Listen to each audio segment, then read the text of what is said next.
Good morning and welcome to yet another edition of We are grateful that you could find time to tune in to 89.9 here in Lusaka and the surrounding areas. And remember, we are also live on our partner radio stations. And these are Tuta FM on 90.7 in Mansa, and also live on Spice FM radio on 91.1 in Kabwe, covering the rest of the Central Province. Also live on Wave FM radio in Mazabuka, covering the rest of Southern Province on 98.7. We are here today to discuss many other issues surrounding the debt restructuring of this country. All right.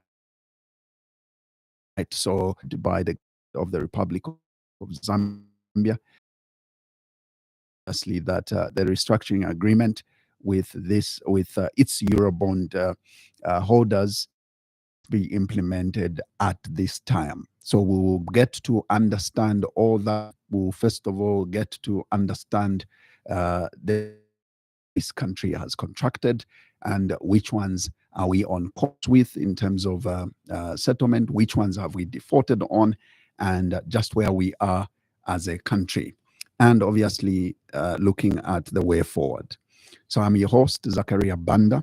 And in the studio, we are privileged to obviously host a team that will help us understand all that we have discussed. And we have a team from the Center for Trade Policy and Development, that is CTPD.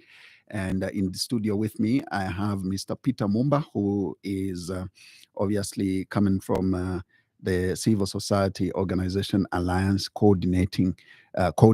And good to have you. Welcome to the program, sir. Thank you so much, Zach. I'm glad to be here, and good day, listeners. Great. Also in the studio is Dr. Matilda Kaliba, who is definitely also coming from CTPD, and she will definitely be helping us also understand what we are discussing today. Doc, it's a pleasure to have you, and welcome to this program. Pleasure is mine, Zach, and good morning, listeners. And I must say that yours is a research associate at CTPD. You're also a lecturer at the University of Zambia in terms of Development Studies Department. Yes.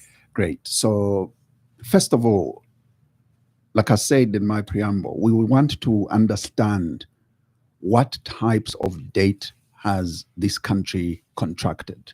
Maybe we'll start with Mr. Mumba.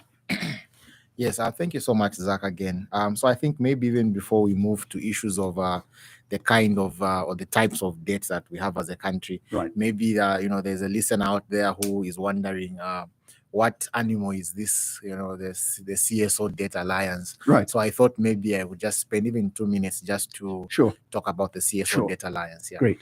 So the CSO Data Alliance is a group of civil society organizations, NGOs. It also includes academia. So those that are involved in academics, like the University of Zambia, we have a relationship with the economics department, even the development studies department, where Dr. Kaliva is actively functioning from. Right. So we also have eminent individuals, these individuals who are passionate and have contributed, largely to the conversation on public finance management in Zambia, including public debt. So we also have the youth on board, including the church. So we have, the Council of Churches in Zambia who are members of the CSO Data Alliance. So this group of people and other CSOs work towards, ensuring that public finance management in Zambia is actually, enhanced, and also that, the debt conversation in Zambia is first of all understood, and also, we are also the government's watchdog to ensure that the right things are done.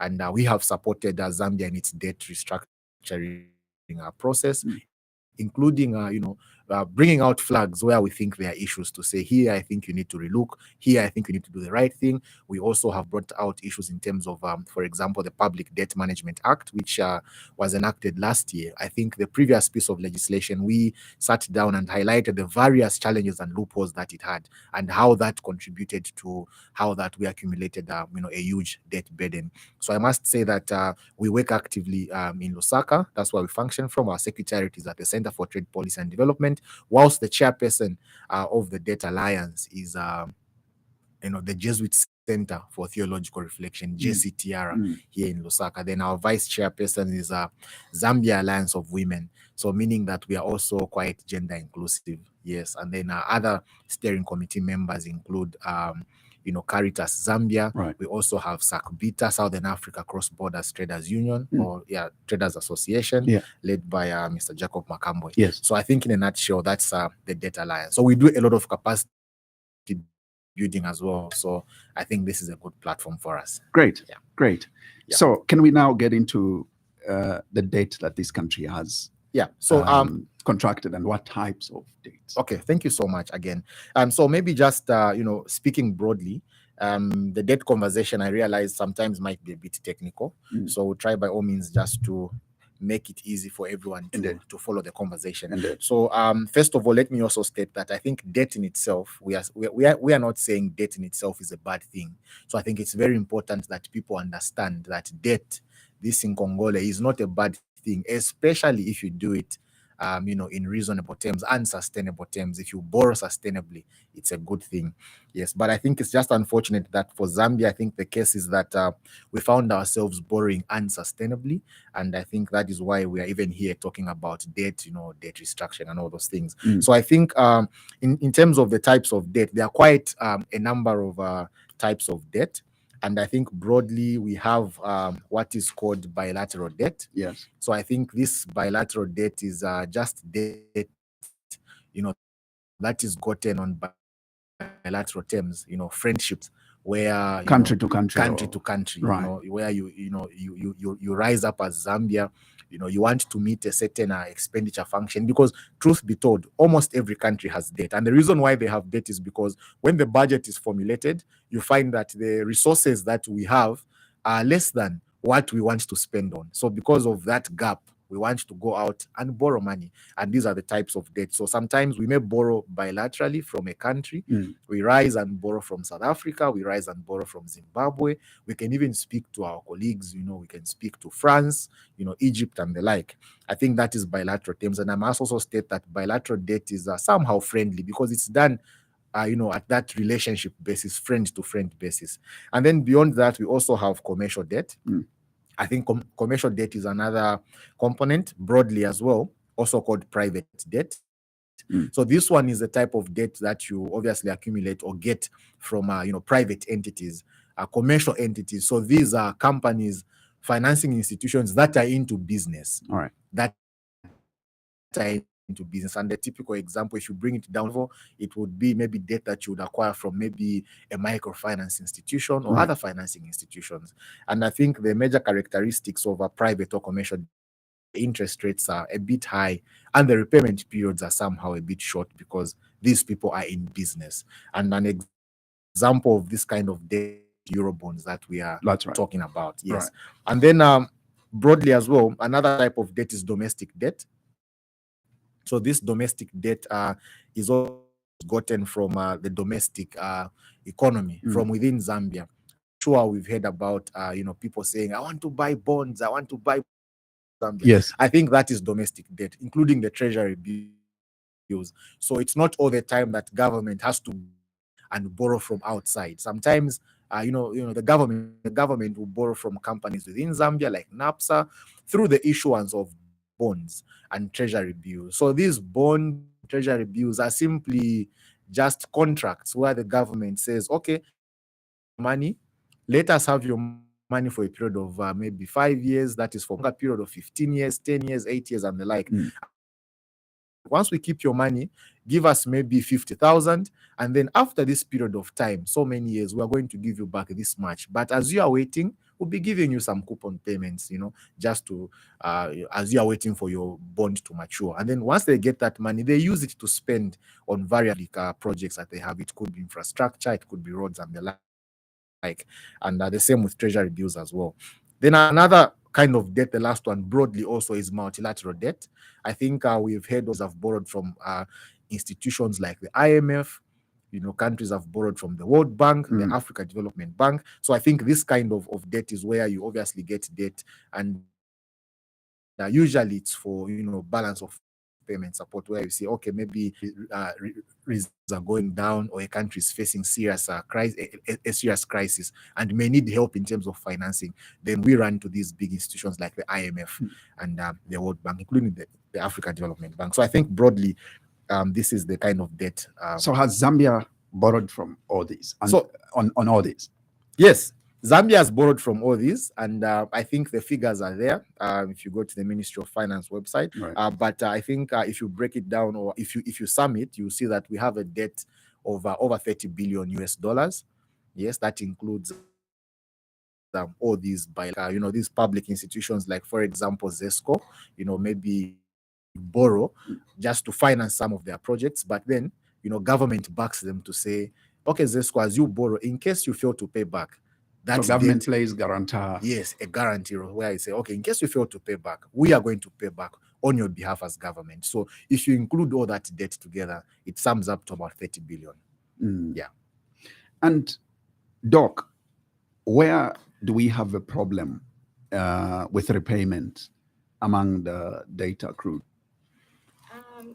So in terms of, I think first I'll just take us back from the discussion that he's brought, in terms of itemizing the different types of the current talk that we have right now. All of, we are failing to reach an agreement. So the country might be aware that, first of all, we defaulted in 2020. Okay, that was the first during the COVID era. And so it was the first time that the country was, actually Zambia was among the first countries in the world to default on its international debt repayment. So the problem, like you have asked, where is the problem? It's on international debt, okay, repayment. And international debt repayment, as he has rightly alluded, is also in different, there's bilateral, commercial, that which is owned to the so-called Eurobond holders. Okay, and so because of the default, it has been accumulating interest. And so the deal there that they are trying to negotiate is to try and see if, at least out of the 3 billion that is owned to the Eurobond holders, at least maybe, because it's now at 7 million interest rate. So they are trying to see if they could forgive that interest rate so that we just pay the principal on the date. Yeah, so there are still talks, because obviously there's a group, we didn't just borrow from one. So it's like all the Eurobond holders come together and sort of agree. So you would have to get a deal from all interested or parties. Okay, so it's not up to, so there are others that would maybe have a softer spot, or maybe want to agree to the terms that the government is putting across. But then there are also others that feel that, they don't see how realistically this date could be paid by the, said or proposed dates. So I think mostly, yes, we do have issues with our domestic debt repayment. There are so many people that are owed, news is out there on the street to say, no, government owes me, I supplied this, from what people supply to the government, from this and that. But right now, what is really heavy on our neck is what we owe, the external debt that is owed. Yeah. Now, there was a time this country sort of celebrated, when they had, there is a debt restructuring agreement that has been reached. And today, people are saying, with what we've heard now, they're saying, so what were we celebrating for at the time? So just take us through what was happening at the time when we heard that there was a debt restructuring agreement reached. Okay, so that debt restructuring agreement that was reached at that time came from the official creditors committee. So the official creditors committee are a group of countries that Zambia owes representative. A committee was set up, led by France. I think China was one of them, and South Africa. Trying to look into what Zambia had presented before the IMF and trying to see how they could come in and whether they could actually give Zambia a chance. Because as you know, within the extended credit facility by the IMF, the idea there is that they have to be sure that the country is worthy of, being given such a bailout plan. So basically, Zambia went there to say, can you please bail us out? Because this debt is, in a way, holding us. The president gave that analogy of a python to say it's crippling us. So we do not have any resources. If we have to pay according to plan, and also the interest slapped on us for defaulting, it means that we would have nothing left to spend on the social sectors, and all these other, to keep our economy running. Because obviously we want to keep this economy running for us to be able to repay, or at least honor our international obligations in terms of debt. So the agreement there was that, the celebration rather was that there was positive commitment coming out of this committee, to say, I think we found Zambia worthy of bailing out, and we are going to come in and bail out Zambia. But then that was not it. It's a whole process, because this is just one part of the date that is owed. Then you find that you have this other date that he rightly put as the private debt. So now you have on one hand an agreement, but then you also need to bring in everyone on board to sort of agree, to the plan that the country has laid out in terms of how they intend to, redeem themselves. So, Mr. Mumba, are we in a situation where others have agreed to bail us out and others don't agree with the terms that we've put in place? Yes, I think just like Dr. Kaliba has put it, I think that's basically where we are. Right. And also just to add on to the way she has brilliantly explained what is happening, I think the other thing that caused the excitement was an issue of misunderstanding. You see, like I said, sometimes this debt issue may be a little bit technical and sometimes maybe overtaken by political sentiment. So I think there was excitement because some people misunderstood this for debt cancellation. They thought Zambia's debt was cancelled, you see. But I think it's important to restate that it wasn't cancelled. Like Doc has said, it was just some agreement to show that, okay, Zambia's creditors, the people that Zambia owes money, have come on board and said, okay, we can help you like this, you see. Only a part of them, the bilateral creditors, like she said. But there is also the private creditors who need to agree to what was agreed on. Or maybe I like putting it this way. Sorry, let me just quickly. So please. This debt restructuring in itself is coming from a situation like Doc, where because of the debt, we are not, we are spending so much on debt servicing. I think if you look at it should be the 2022 national budget. The first function in the budget, it should be is it the government services or something? The very first function in the budget is what has the debt servicing component. It has debt servicing, external and domestic. And if you look at the chunk of that entire function alone was about 49%, almost about 48 point something percent, almost 50%, which basically means that the bulk of expenses in that function was going to debt servicing. And of course, maybe a few other government functions. But what it means is that if you have a budget and almost 50% of your budget is going to debt servicing, it means the remaining 50 is what you expect to use for social sector spending, like she said, to spend on health, to spend on education, to spend on social protection, to spend on water and sanitation, and also to spend on other important functions that require economic development, or rather that promote economic growth, like the economic sector. So you also expect that the same 50% will be used to upgrade infrastructure. We are talking about poor road networks. We are talking about government promoting the manufacturing sector. We are talking about government investing in mines. In the same 50%, realistically, it's not possible. So I think that is why we said, no. I think let us go and co-own our creditors so that they can help us, reduce or rather renegotiate the terms at which we are paying. It's like I owe you money. I'm supposed to pay you, maybe, let's say I owe you 100 kwacha, and according to our previous or our first agreement, I'm supposed to be paying you 70 kwacha. But I think about this and say, if I give you 70 kwacha, I'll be left with 30 kwacha. It's not enough to get me to town and then to home. So what I say is, okay, let me engage Zach so that I talk to him. So if he can maybe say, instead of paying, spend on other things, or rather it leaves me with 80 kwacha to be able to spend on transport. I can buy some food on my way home and the like. So I think that is the position that we found ourselves in. And I think to do that, there were these issues of we need to actually engage the IMF, first of all, to back us with a reform program, because this was a reform program in itself. And a part of the reform included debt restructuring. And so I think the IMF decided to come on board, or we reached out to the IMF with a program to say, help us with this program so that we can restructure. So in terms of restructuring our economy, we are saying remove things like wasteful expenditure. Under that wasteful expenditure is obviously on petroleum products comes in. I think it's a very topical issue. It is. Because what we say is, the justification from government is that, we are spending so much on fuel subsidies, and yet other sectors were suffering at the expense of fuel subsidies. I think whenever such things happen, I think one of the things that fall off are subsidies.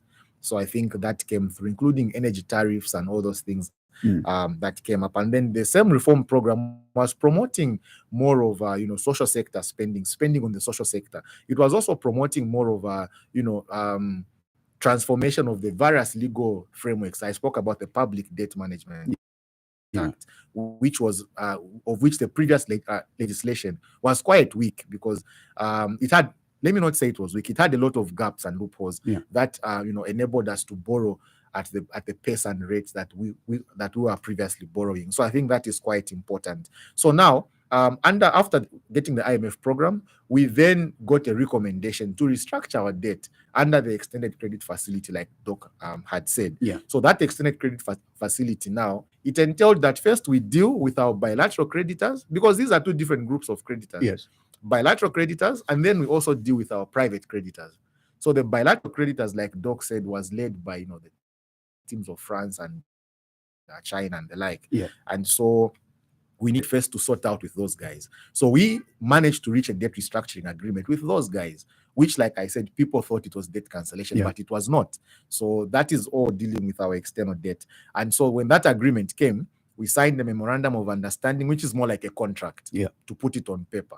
We now needed to go to the private creditors with the same kind of framework to say, this is what the bilateral creditors have said. And so you also need to act on similar terms, because the extended credit facility, the G20 common framework, the framework we're trying to use to restructure our debt, has a very unique principle, which is the principle of comparability of treatment. So it requires that all creditors, bilateral and private, like Doc said, are treated at the same, the same terms, same conditions, you see. And so when we got an agreement with our bilateral creditors, we presented it now to our private creditors, which includes the Eurobond holders. Currently, the committee representing the Eurobond holders, to say you also have to agree to restructure our debt at similar conditions as the